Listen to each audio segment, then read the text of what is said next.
ថ្ងៃនេះមកធ្វើស្ងោរជ្រក់ត្រីខ្ជិងវិញម្ដងតជាដំបូងយើងកាច់ចក្រានហើយយើងដាក់ដាំទឹកឲ្យពុះសិនទៅបន្ទាប់មកទៀតយើងងាកមកមើលគ្រឿងផ្សំមានដូចជាត្រីខ្ជិងកន្លះគីឡូក្រាម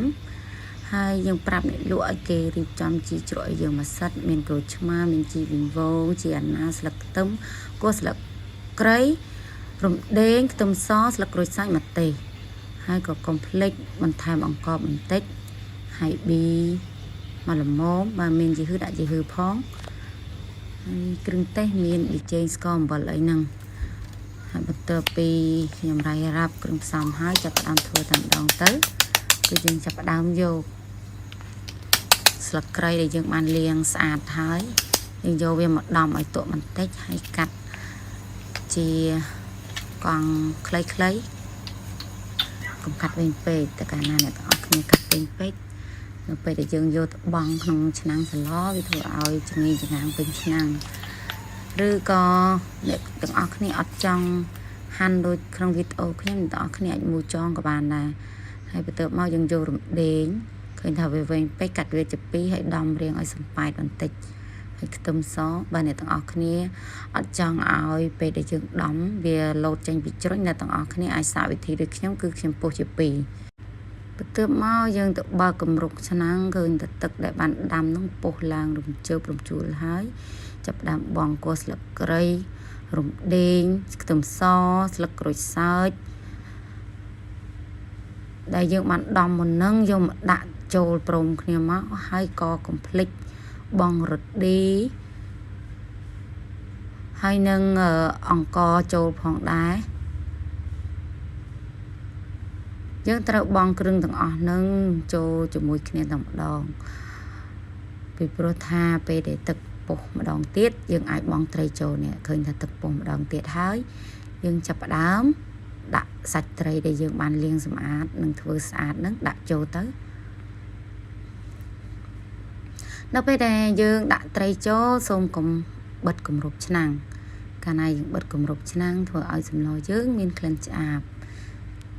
នេះហើយយើងកុំបិទគម្របឆ្នាំងបន្ទាប់ពីយើងដាក់ត្រីចូលទឹកវាច្បាស់ជាមិនទាន់ពុះភ្លាមទេយើងទុកសិនទៅហើយយើងកុំឲ្យខាត់ពេកយើងមកហាន់ជីជ្រក់យើងដូចជាស្លឹកខ្ទឹមអីហ្នឹងហើយស្លឹកខ្ទឹមយើងគល់យើងកាត់វាជាពីរចំណែកទៅគល់វាយើងកាត់វារាងវិញបន្តិចហើយស្លឹកវាយើងហាន់វារាងល្អិតមកល្មមកុំល្អិតពេក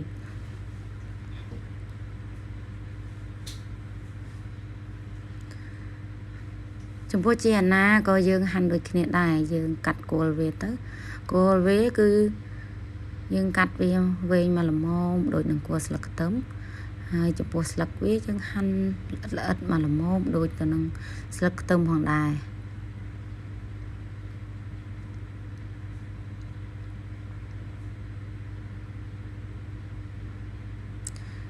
ចំពោះជីវិញវងឬក៏តំបន់ខ្លះហៅជីក្រហមយើងមិនបាច់ហាន់ក៏បានដែរយើងទុកទាំងស្លឹកអញ្ចឹងហើយពីព្រោះកាលណាយើងហាន់វាធ្វើឲ្យបាយជីអត់សូវមានក្លិនឈ្ងុយល្អទេហើយណាមួយវាបាត់សម្រស់ផងដែរពេលដែលយើងបង់ចូលទៅក្នុងចានសម្លរបស់យើងហើយចំពោះម្ទេស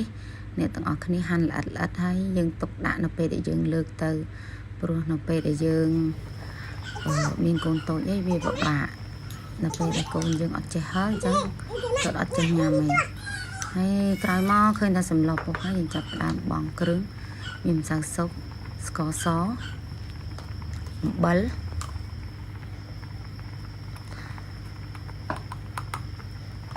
នៅក្នុងវីដេអូនេះគឺខ្ញុំបង់គ្រឿងម្ដងបន្តិច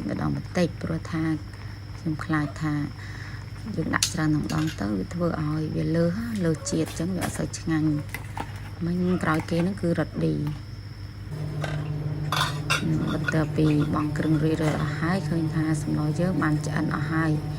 ទៅមកយើងដួសដាក់ចាន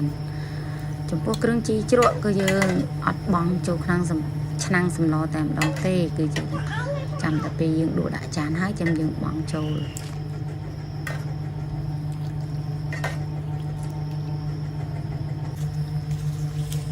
ពេលដែលយើងដួសសម្លហើយយើងចាប់ផ្ដើមបង់ជីជ្រក់ដែលយើងបាន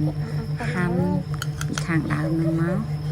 យើងដាក់ចូលទៅយើងដាក់តាមចំណង់ចំណូលចិត្តនៃអ្នកទាំងអស់គ្នាគិតថាបណ្ណាសាសង្ឃ